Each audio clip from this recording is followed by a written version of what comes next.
This is the Bates Bobcast, our weekly podcast that takes a look at the week that was in Bates athletics. My name is Aaron Morse, and this week we preview the track and field season with head coach Curtis Johnson. Plus, the basketball teams are both off to 2-2 starts as we check in with a pair of star guards. That's coming up on the Bates Bobcast.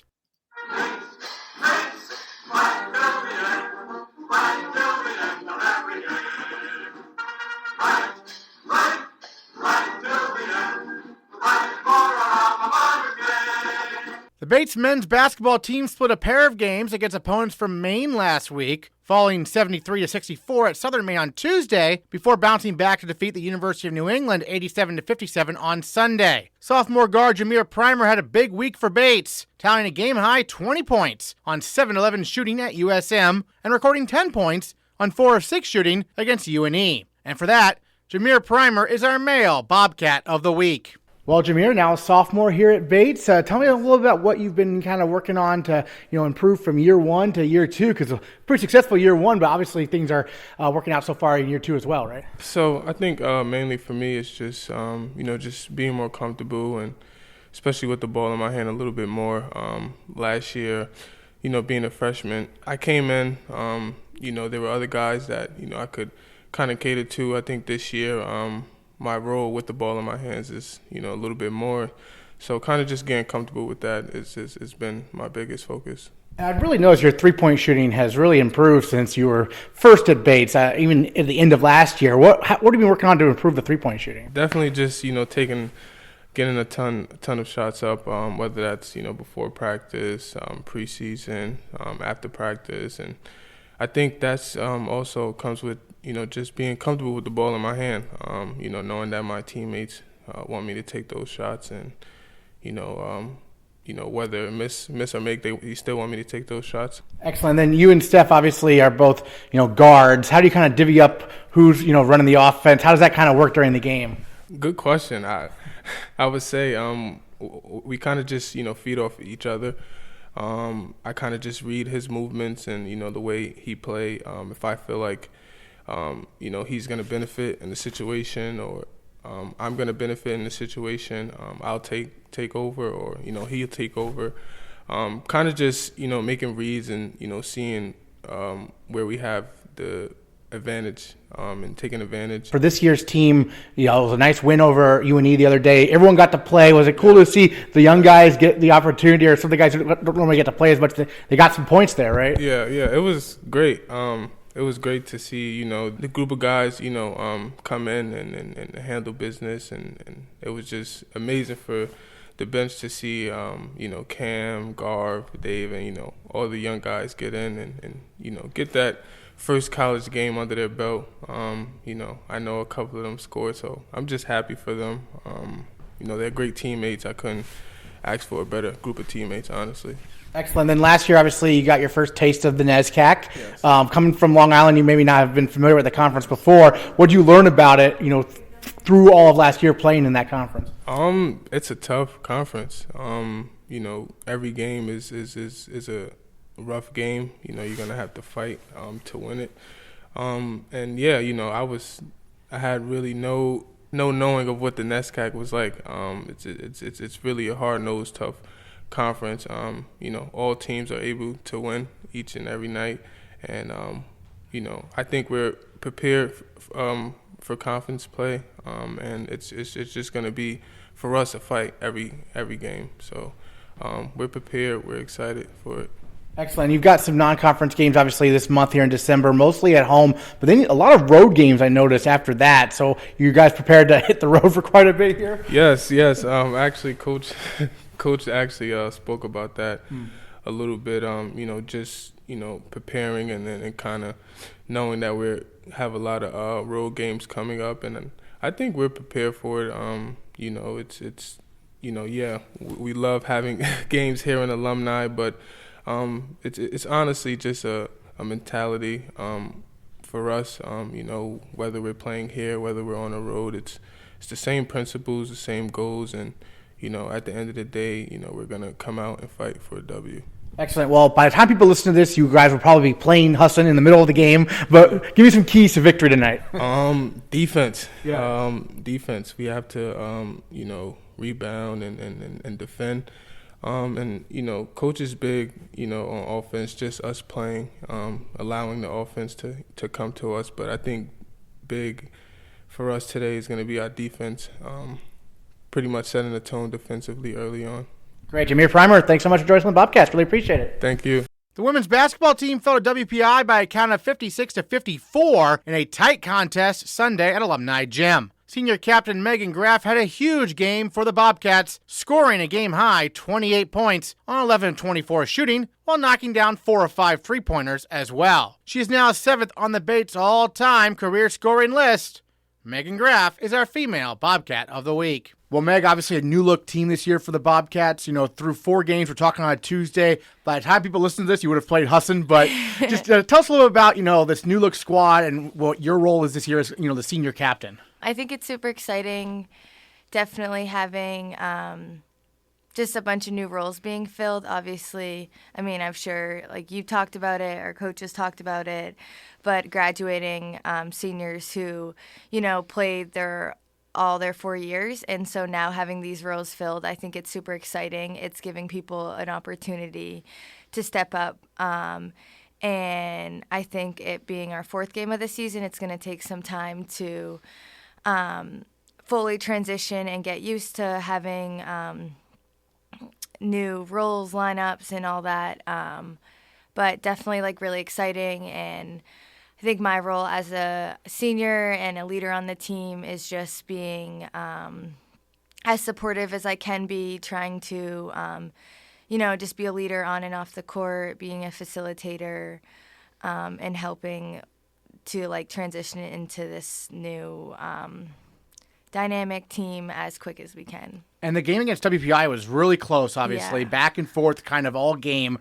Really the first close game of the season, so some of these youngsters kind of found out what that means, right? Yeah, I think, what a great game, even despite it being such a tough loss, it's definitely, those games are such learning moments, and I think, it's just being able to learn from a close game like that. The margin of error is so small, and it just, I think it shows how sharp we have to be, but honestly, such a fun game to play in. I think we can all say that, and also a great game to learn from, too, early on in the season. And for you personally, your three-point shot was really clicking in that game. Yeah. Is that something you've been working on a lot? Yeah, I think so. Definitely. I think, just being a senior, everyone starts scouting you and scouting your tendencies. So just finding that versatility with my own game and being able to score from the 3, from the mid-range, and then obviously inside the paint too.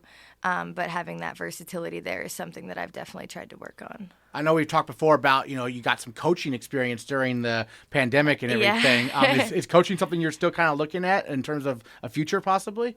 Yeah, I think so. Mm-hmm. It's hard being a senior and making these decisions, but I've definitely thought a lot about coaching. I've thought a little bit about continuing to play. So we'll see. Everything's still up in the air, but yeah, certainly. And obviously, for Husson and for some of these other non-conference games coming up, what are some things the team's really focused on here? I think, just getting everyone comfortable in their position they're in. I think having, a new starting 5, and just having more people getting more in-game experience is so important, and to get that early on in the season just gets everyone comfortable on the floor. I think it's a great opportunity to try different rotations and all that, but also I think it's great that we get the opportunity to not have our conference season start right away, because that just gives us more, like I said, game experience. Yeah, certainly. And you had that non-conference game against Tufts, a NESCAC team, to start the year. That was kind of a welcome to the NESCAC moment for a lot of players on the team, probably, right? Yeah, definitely. Such a great opportunity to start the season despite the outcome. I think it was just great to right away, it just like highlights what we need to work on, what we need to be better at, and that's definitely something to build off, but also taking into consideration that is our first game of the season, and nothing's going to be perfect the first game. Something exciting for the team going to Puerto Rico for a couple games later this month. How excited are you for that opportunity? Oh, I'm really excited. I've actually been bragging a little bit because typically you only will get to go once in your 4 years, but since I took a year off, this will be like my second trip. We went to Atlanta my freshman year, and then this year we'll be going to Puerto Rico, which obviously is a little bit more exciting. Right. Both of it were great, or it is going to be great. But really exciting, and also playing teams that are super talented, really solid teams. So I think it'll be a good balance of nice and warm weather, but also some great competition too. Yeah, what's it like being quote-unquote a fifth-year senior now? Yeah, I think it comes with a lot of jokes about being old and washed up. No, I'm just kidding. But it's honestly great. I think we have such a great culture and team that it's special just to be able to arguably have some more experience within our program and kind of just teaching the underclassmen, especially the first years, what our culture, what our expectations are like, and ultimately just like appreciating playing my last year of basketball. Great. Well, Meg, thank you so much for joining us on the Bobcast. And folks, check out GoBatesBobcats.com for the results of Tuesday evening's game here against Husson. And thanks again. Thank you. The track and field season gets underway a little earlier this year for Bates, with select runners competing at Boston University this Saturday before the meat of the schedule begins in January. Head coach Curtis Johnson gives us a preview. Early start this year for some of the runners at least. Tell us about the meet. You have a few of the cross-country runners competing in this weekend, right? Yeah, so cross-country runners, but also one of our captains, throwers, a familiar name, Liam Byrne. So on the men's side, we have Liam Byrne in the weight throw, coming off an amazing cross-country season. We have Eli Bosch-Dining going to run the 5K, and Ned Farrington's going to run the 3K. On the women's side, Big Jill, she's going to make her season opener debut in the 3K. And obviously, we know she came off another impressive cross-country season. So we know we don't compete often in December, but sometimes, when the iron is hot, perfect time to see what we can do. We love the way our team is looking so far, and what better time to get a good season opener in December. And it's a fast track there, right? Yes, arguably the fastest on the East Coast, and some might even say across the nation. So, Boston University or BU's Sharon Collier Danville season opener. It's really fun. There's going to be some of the best runners from all divisions competing. So you're going to see the Division I. NCAA cross-country champ Caitlin Toei, who she's, just a pro runner waiting to happen. Some of the best runners from East and West Coast coming here, many of which, if they were having a stellar cross-country season, a lot of coaches like-minded are like, hey, let's get a good fast time in a 3K, 5K. We won't send the full team. Our most of our team will stick to the traditional January start, but we're pumped to go to Boston and get some fire started for the season. And I can't wait to just get on the BU's bank track again and get everybody going around there, and Bernie in the circle, of course.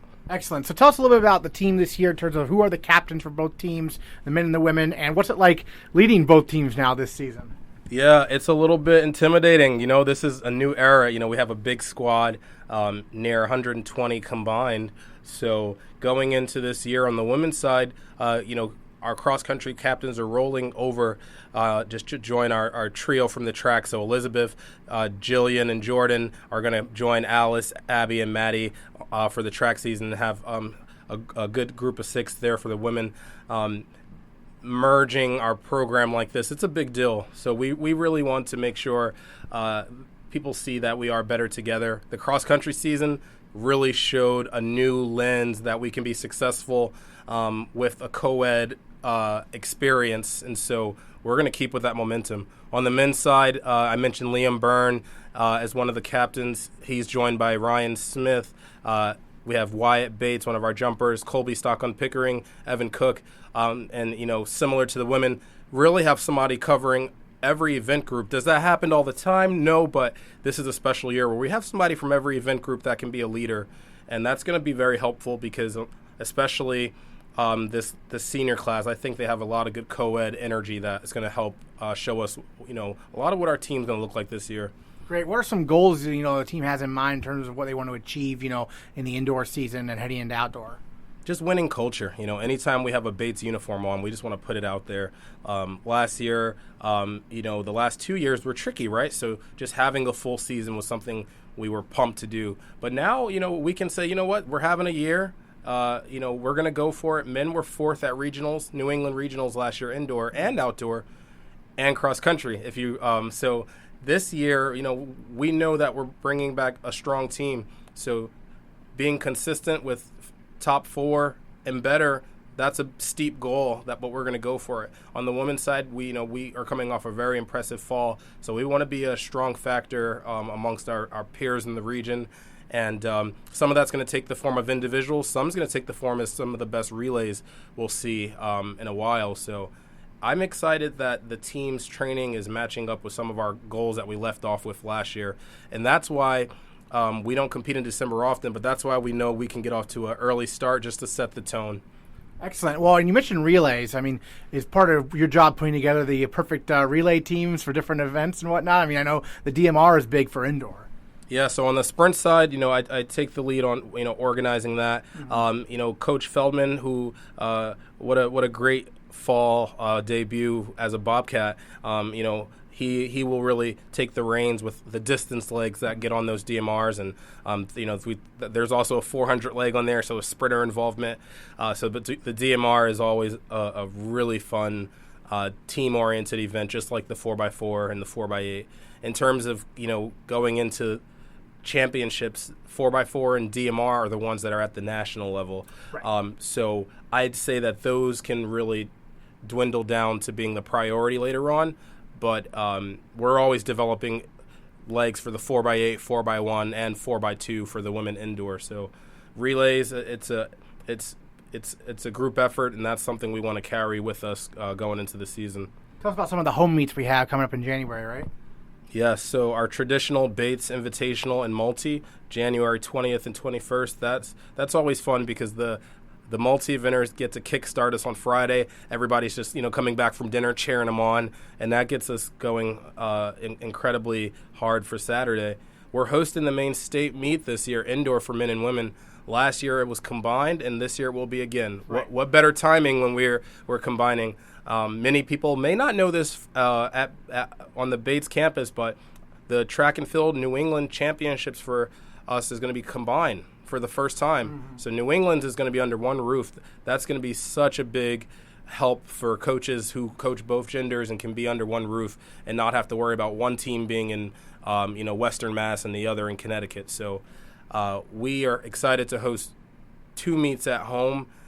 This is a very fast track, so when we can compete on our home track in February, we typically see really fast times and really big performances in the jumps and throws. Yeah, I saw New England's this year. Is that at a venue I haven't seen before? Is that a newer venue, or what is that? Yes, the New Balance Track Center. It is completely new to us. It is brand new, and it's a new premier New Balance sponsored facility. So we're excited about that. We just switched sponsors to New Balance, so we are excited. And I don't know what that means, but we have an invitational there that will feature a lot of NESCAC teams early in January. But also our New England championship will be there, so we'll have that first meet to preview the facility and the second one at our championships. It's a bank track with the hydraulic ability to go up and down, so you can run bank for some of the track races, but lower it for the dashes, and so. Another state-of-the-art facility in New England, which is amazing for us because it's easy to travel to. But, this is a year with a lot of new things across the region in terms of restructuring, but also for Bates cross-country and track. So we're really pumped about this. And for you, how did you use this fall? Because, last year you were obviously running the cross-country, the men's team, and this year you didn't have that responsibility. So how are you using the fall to prepare for the track season? Yeah, I believe in a team-wide momentum. So even while we're getting prepared on the track side, making sure our track group, I call it the power group, can keep an eye out for the cross-country team and actually look at what they're doing. Yeah. That gets us excited. So because I have cross-country dear in my heart, and still we're not blind to what's happening in the fall. They're motivating us along the way. I'd say in my time at Bates, and probably before, our contingent, our group support we had at the regional meet, which was every track athlete that could make it, showed up at regionals cheering and making the amount of noise. We had a bigger support group, I think, than the host school. So that energy, I know the cross-country group could tell that they had a lot of team support there, and that carries over into the indoor season. And so, the best powerhouse track and field teams across the nation have really good co-ed chemistry, but also can be good all 3 seasons, cross, indoor, and outdoor. So that's what we want to do, continue to do. Excellent. What are your thoughts you wanted to share on the upcoming track and field season? I know the main part of it doesn't start till January, but we do have this meet, obviously, this weekend.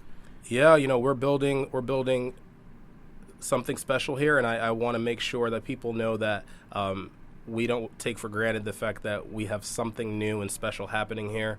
And the Bobcats are on fire right now in terms of team energy, and we're excited for the year to come. All right, Curtis Johnson, head coach of the women's and men's track and field teams. Thanks so much. Thank you. After a quiet Thanksgiving week, it's a busy first weekend of December for the Bobcats. With the squash teams hosting matches Friday through Sunday, the swimming and diving team heading to Saturday's main state meet in Waterville, and the basketball teams in action most of the week as well. Find the complete schedule online at GoBatesBobcats.com, and we'll recap it all next time on the Bates Bobcast. Bates,